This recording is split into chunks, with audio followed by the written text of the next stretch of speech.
మీరండి? మీరా కాదండి, నా పేరు జానకి. జానకి గారు, అవును మీరు ఎన్నేళ్ళ నుంచి నిరుద్యోగులు? 2 ఏళ్ళు.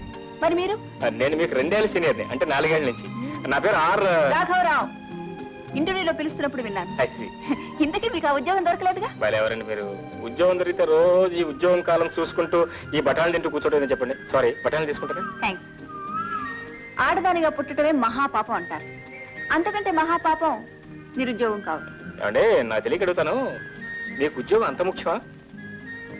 ఏం మీకు కాదా? అదే నాకు చాలా ముఖ్యం అనుకోండి. అంటే పురుష లక్షణం కాపాడుకోవడం కోసం కాదు, పొట్ట కాపాడుకోవడం కోసం. నాకు అదేనండి బాబు. అమ్మా నాన్న లేరు. వేలు విడిచిన మేనమామ ఇంట్లో మకా.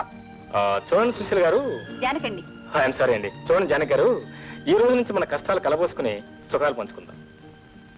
ఏమిటండి మీరు అనేది? అదే ఈ విషయం కాదండి, మన ఉద్యోగ విషయం. చూడండి జానక్ గారు, నిరుద్యోగులకి పేపర్ కొనుక్కోవడం కూడా ఖర్చే. మన ఇద్దరికి 2 పేపర్లు చెప్పండి, ఒక పేపర్ జాయింట్ గా కొనుక్కుందాం. ఓకే.